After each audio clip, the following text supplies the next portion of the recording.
I would like to ask, so far, how do you think this week has gone?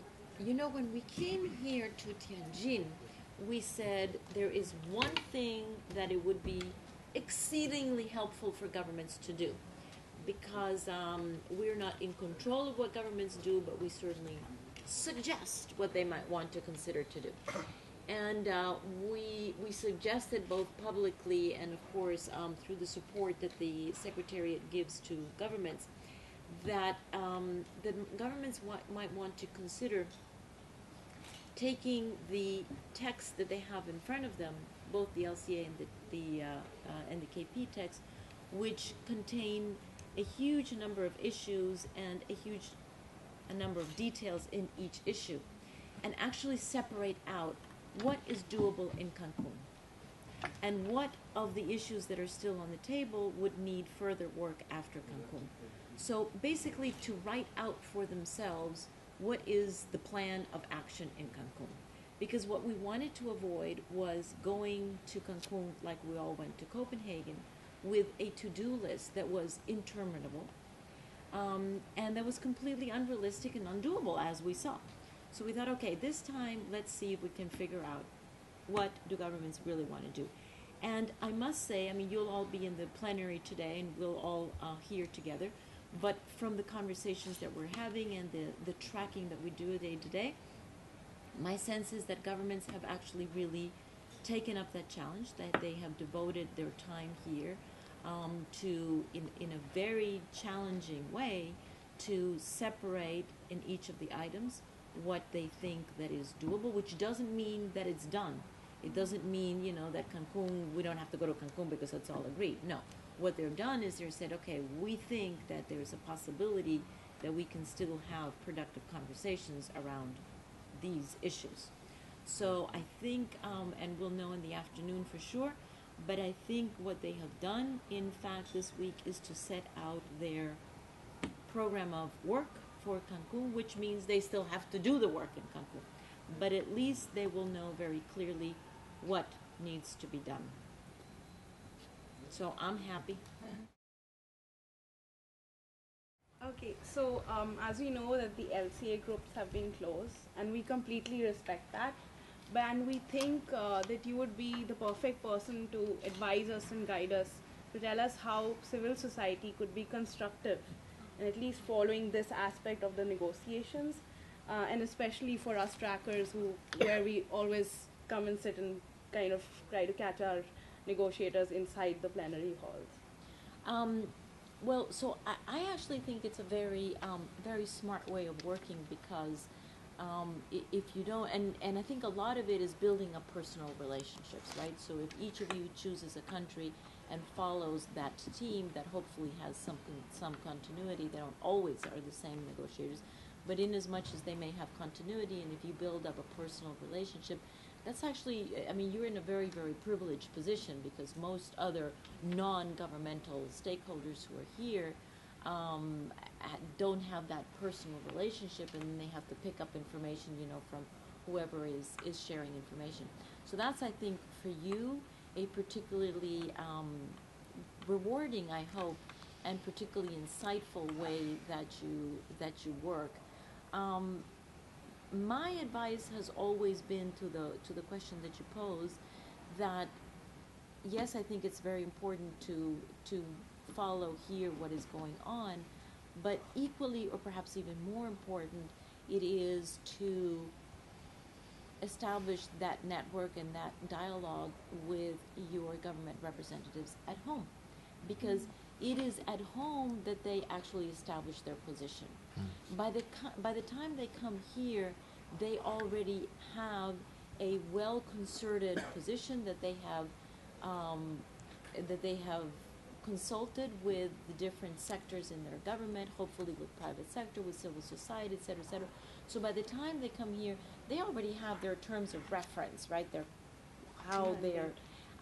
And then basically they look at the whole negotiation from their own perspective. But what you want to do is you want to have some incidence on that perspective, and that you can best do at home. So you're probably in the most privileged position for most other people around here, because if you have that personal relationship, hopefully you would have some access to them at home as well. So I would, very much encourage you to build that relationship, and don't wait to just come here, but, ask for a meeting with them at home, come in, see them, bring more people with you, and really cement a good relationship with them from there, and then of course here. Yeah. Oh, so we were wondering, based on what's been happening here this week, looking ahead to Cancun, what do you think are the best and worst outcomes that we could see there, and what are some of the things that we can do as youth and as members of civil society in our own countries to kind of support the process between now and then, and to kind of shape the dialogue?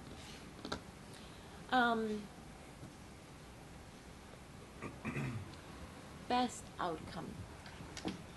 Everybody arrives on the first day, signs an agreement, and we all go to the beach. I mean, isn't that the best outcome? Yes. Yeah, I agree. Is that possible?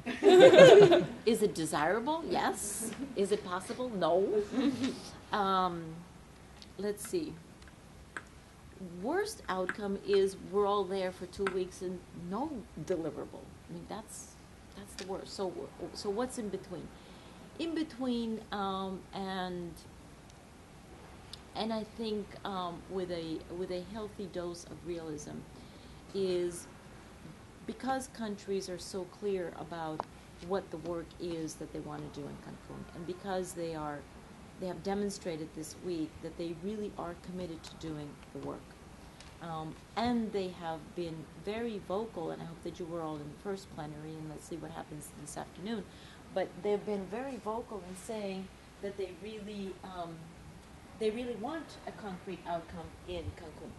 And so I think that it is realistic that, given the work that they have decided this week that they want to do, I think it is realistic that they will come out with, as we call it, a balanced set of decisions that will do two things. That will, on the one hand, set the cornerstones of all of the institutional arrangements that need to be put in place to spur action on climate. So on adaptation, on finance, on RED, capacity building, mitigation, and as well as doing that, to have an accompanying decision that says, okay, here we decide that we want to establish these institutional arrangements, and now they have to commit themselves to figure out what are going to be the rules of the game for each of those, as well as a decision that says, and for all the rest of the issues that are on the table that we're not allowed, that we don't have time to agree on in Cancun, we want a process to take that forward. Interestingly enough, I haven't heard any country say they do not want a legally binding agreement. I haven't heard a single country say they do not want it. I've heard many countries say they want it, not all, but I haven't heard a single country say they do not want it. So it wouldn't surprise me if they would be willing to take a decision that says, okay, this is what we're going to do now. These are the pillars, the foundations of the regime, and here's how we want to take it forward in our pursuit of a legally binding agreement. Then it gets complicated after that, because then, of course, the question is it one legally binding agreement? Is it, to include everybody? Or is it the Kyoto Protocol on this side and another protocol on that side? That's sort of the tricky question that will clearly not be decided in Cancun. But it's also evident that that question needs to be left open in Cancun, and that the Kyoto Protocol, for those countries that are very much vested in the Kyoto Protocol, there needs to be a decision in Cancun that assures them that there is the opportunity to continue the Kyoto Protocol. And for those countries that don't want the Kyoto Protocol, that same decision needs to have language that says, okay, we're not committing 100% to the second commitment period. So, you've been around long enough to know that the languaging here, and that's why it's so difficult, the languaging needs to accommodate everybody's long-term and short-term interests. But I think that all of that is doable. Like as you mentioned, we don't want to repeat Copenhagen again.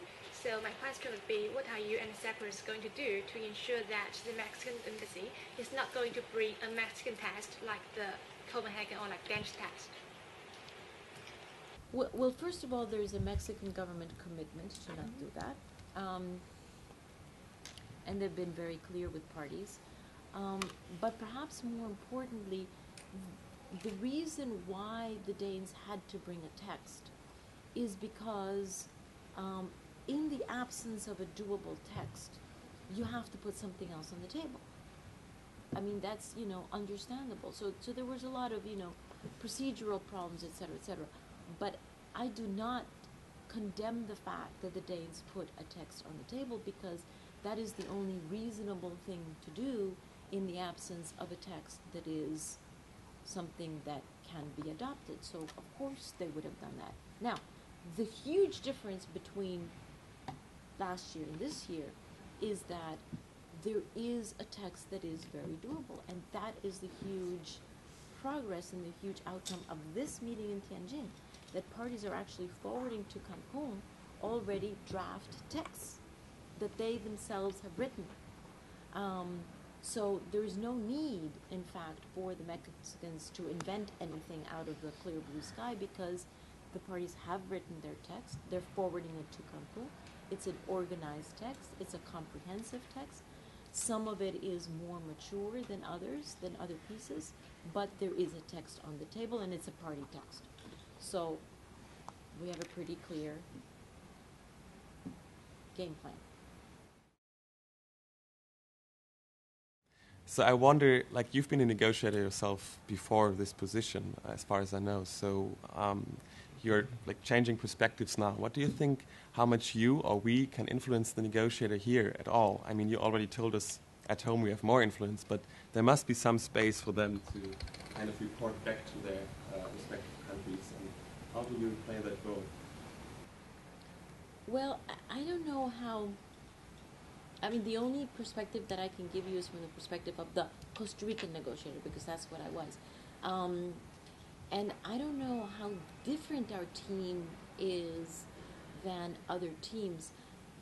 We were and are, continue to be the team that I'm no longer part of, exceedingly open to having young people on our team. In fact, we always had some, young, eager slave to do a lot of work, and it's really fascinating, because a lot of people in my country are really concerned about this, like you are, very knowledgeable, very up to date, and of course for them to come to these meetings, it's like such a huge opportunity, and particularly to be put on the delegation, because then they get to do what you don't get to do. They get to go in, right? And they get to look at, okay, you're actually still working on the same paragraph that you were working 3 days ago. Yes, we're still working on the same paragraph. But you begin to understand why every single word is important. And that is perhaps not so evident on the outside. When you're in the inside and you hear the arguments, of, well, okay, this particular word means this to me, and this is why I can't do that. Then you begin to understand why this process is so complex and is so slow, because it literally goes word by word, comma by comma. I mean, I don't know if any of you were in Bali. Were any of you in Bali? Well, Bali was the most recent, but there was another negotiation prior to that, in which the whole negotiation was held up for hours around a comma. And you say that to the outside world, and they think you're completely crazy. The fact is, it is very important where the comma goes, because it means that whatever is applicable, before the comma, is it applicable to what comes after or not? And if it's different groups of countries, you can imagine this is a huge political issue. So it's very, very important, I think, to have young people on board, so that they see what the reality is, and from my perspective, also to give them the opportunity. Okay, you still come at this from your idealistic, I want to change the world, but please understand that you do not change the world in a radical fashion overnight. If you want to change the world, you change it with a little spoon, comma by comma. And if you have the patience to do that, then you can move the world. But you have to have that patience, and you have to have the detailed, analysis of understanding why the darn comma is so important. If you don't understand why the comma is important, you're not helpful to the team. So we always, we loved having young people with us. We always had an exceedingly feminine team. I saw that this year the team is not as women populated as last year, but we always had a very women populated and young people populated team. So it was always very fun. Hope other countries take the lead, take the example. What are your strategies for not getting too cynical about this process? We're heading to Cancun like we were heading. I look at you. Look at me. Well, what's your advice to us not to become cynical? Because being in these plenaries... You should look at us. What, the Secretariat or the party? Well, first tell me why you would want to become cynical. Because then you perhaps look to other avenues to pursue change, honestly. But being in the KP plenary yesterday, hearing the same kind of speeches that I was hearing in Barcelona before Copenhagen last year, I wondered, well, where are we going? What's the movement? Okay.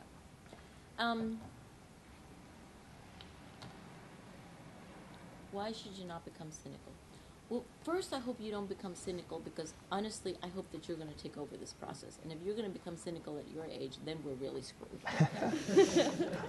So here we are, in our 50s. I'm 54. I'm not cynical. You have, frankly, no excuse to become cynical. I've been with this for 15 years. If any of you can say that you've devoted 15 years of your life, then maybe you have bought some right to become cynical. But even they're not. I am still optimistic, but I'm also a realist. Let's understand what is being done here, okay? I will probably no longer see this, but you will see that the world is on the verge of the most dramatic transformation that humanity has ever seen. I'm not underestimating that. So if, they talk about the darn KP for 2 or 3 years, honestly, in the scale of what is happening, that's only a blip in time. It's only a blip in time. The scale of transformation that is going on here is huge. You are all too young to have seen what happened in the information technology thing, right? You were all born already knowing how to turn a button on the computer. Let me just give you the perspective, okay? I remember when I was a young child, the way that I made a phone call was with a big black phone where there was a thing that you went ding, ding, ding, ding, ding, ding, and then that call went to an operator who literally took a cable, stuck it into a hole to answer my phone. Who do you want to talk to? Someone else. And then stuck another thing. Okay. That's the way we communicated when I was young. Now look at how we communicate. That is nothing. That transformation is nothing compared to the energy transformation that we are on the verge of having. And you will see the end result of that. So understand that this cannot happen overnight. And understand that there are so many interests of so many countries that are so completely different. And yet we're expecting all countries to basically move down the same path. But they're all coming at it from completely different perspectives, with completely different national circumstances, with completely different economies, with completely different export profiles. It's understandable. It's understandable that this is a complex process. And yet, this is the only process that can actually bring about that change not as the exclusive process, but yes, the UN process is complicated, complex, slow, but you name me any other process that allows every single country to have a voice. And every country, no matter how tiny, and I come from one of the tiniest countries in this world, no matter how tiny, we are all dramatically affected by climate, each one of us. So it is only necessary that every single voice be at a table. You take this conversation to the G20, to the G7, to the G8, you take it to the MEF, you take it to anywhere else, and you only have the big countries around the world talking about something. If climate were only about mitigation, then you would say, okay, then solve this over at the MEF, or solve it at the G20, or whatever. Climate is not just about mitigation. It's about the very intricate relationship between the speed of mitigation and the need for adaptation. And that's the equation. And all of us are affected by that equation. So we all need to be at the table. So honestly, none of you have my permission to become cynical. None. Because we need you to be sitting in these offices in 10 years. So who wants to sit in this office 10 years from now? Okay, I don't see any hands go up. All right. As president of Costa Rica, your dad famously took the radical decision of abolishing the army. Boy, you've done some research. Wikipedia. Wikipedia. So, my question is there any kind of radical decision that anybody could make that would surge us towards a solution to climate change? And if so, what do you think it might be?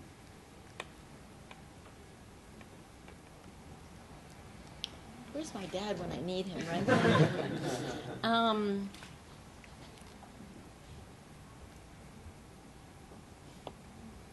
Well,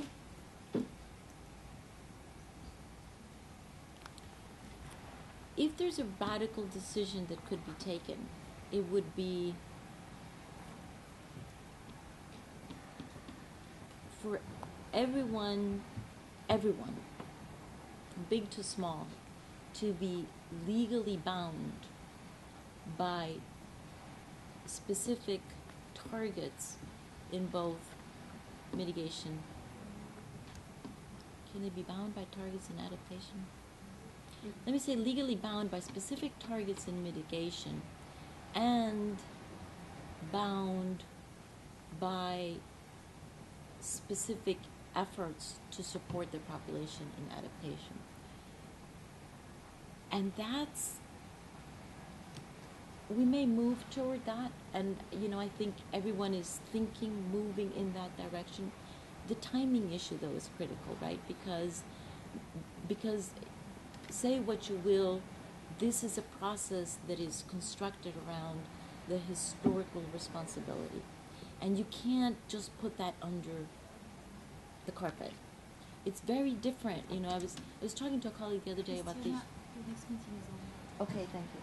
I was talking the other day to a colleague who works in the Biodiversity Convention. There, the whole purpose is to protect certain ecosystems, certain areas. But there's no conversation around what caused the problem. It's let's protect the species, but not what the heck happened that these species are endangered to begin with. Well, that's a very different perspective, okay? Here, we're talking about a completely one-sided cause, completely one-sided, and the contrast of what we're going to have in the future. So it is a historical responsibility from here moving back, and a progressively assuming historical responsibility of the large countries that are going to become the large emitters. So history and what you do in history is very important in this convention. And so you can't, because the historical development of mankind is such a part of this convention, you can't really come with a magical bullet, that is going to say, okay, now we're going to change this. It has to be a progressive effort. And maybe the decision would have to be for every single human being to say, okay, I'm going to do my best, my personal best, in whatever sphere I can influence. And then we might have, that might be a really radical thing to do. If every human being said, I'm going to do my very best. The problem is we don't. The problem is we preach it, but then we walk out of the room and we leave the lights on. Even if we say, oh, yeah, I'm very environmental. Well, why is the light on? It's in tiny, literally, why is the light on, right? You get the picture, right? And we do it all. This is such a good example. Here we are, we have natural light, we shouldn't have this thing on, and here we're talking about climate change. Why do we have these lights on? Because we haven't fully integrated our head commitment, doesn't really go all the way down to completely transform our behavior, and that's the problem. So if you can do that and you can show everybody else